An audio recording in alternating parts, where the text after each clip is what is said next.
Today we are walking through the paper titled Variable Width Transformers. What is the main question this paper asks? The paper asks whether every transformer layer really needs the same width. Standard language models usually give each layer the same model dimension, even though earlier and later layers may use capacity differently from middle layers. The prior limitation is not that transformers cannot scale. They scale very well. The limitation is that scaling width uniformly spans parameters, training computation, and KV cache memory across all depths, even if the middle of the network can work with less width. So the target is efficiency, but without shrinking the whole model equally? Exactly. The proposed model keeps wider early and late layers, mirrors the middle layers, and uses a simple residual resizing rule so information can still move through a residual stream whose effective width changes with depth. This method diagram shows the contrast. The left side is the usual constant width transformer. The right side is the author's variable width design. The active layer width forms an X shape, with a narrow middle and wider edges. What happens to dimensions that are inactive in a narrow middle layer? They are copied upward in the residual stream instead of being processed by that narrow layer. A layer reads and writes only the dimensions that belong to its current width, while inactive dimensions carry forward from the most recent earlier layer that had them. The residual resizing equation makes that copying rule precise. For coordinate tie at layer L, the resizing function takes the value from the closest earlier layer whose width still included coordinate tie. Why use this copying rule instead of learning a projection between widths? The point is to change width without adding a new learned module at every resize. The ablations compare this copying approach with alternatives such as learned projection layers, or always padding missing coordinates with zeros, and copying comes out ahead. The authors compare several width schedules before settling on the X shape. This plot sweeps different variable width shapes. The X-shaped schedule is the one that reaches the lowest loss among these candidates. What should I compare in this shape selection plot? Look at loss on the vertical axis. Lower is better. The X-shaped points are the best cluster in this sweep, so the later experiments use that shape instead of treating every non-on-1-point schedule as equally good. The next heat maps tune where the bottleneck sits and how narrow it becomes. Across the tested model sizes, good settings appear when the middle is narrower than the edge layers, while the average layer size drops below the constant width baseline. Does the narrower middle only save memory, or does it also preserve loss? It does both in the reported sweep. The upper heat maps show language modeling loss, and the lower blocks show average layer size.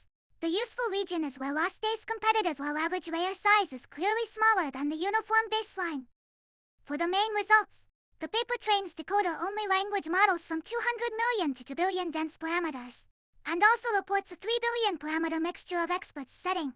The data setup uses DCLM, length for 1096 sequences, and training tokens equal to 50 times the parameter count. Which result directly supports the efficiency claim. This result plot is the cleanest support, compared with constant width transformers.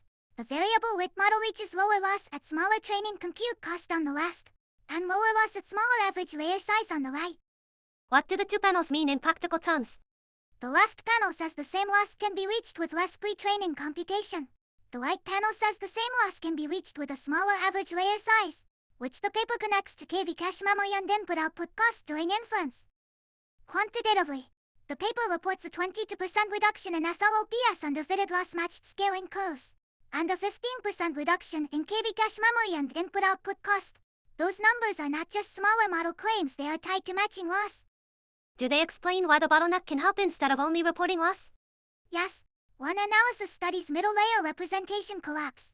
Prior analyses found compression values in deep constant width language models, where middle layers use the representation space less evenly. This paper measures normalized matrix entropy to track that effect across depth. What does the entropy equation define? It defines normalized matrix entropy for the residual stream. The singular values of the hidden state matrix are converted into weights Pj. If the representation energy spreads across many directions, the entropy is higher. If it collapses into a few directions, the entropy is lower. A second analysis uses the logit lens.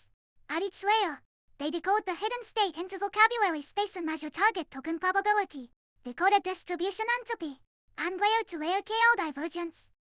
What pattern do those prediction space measurements show?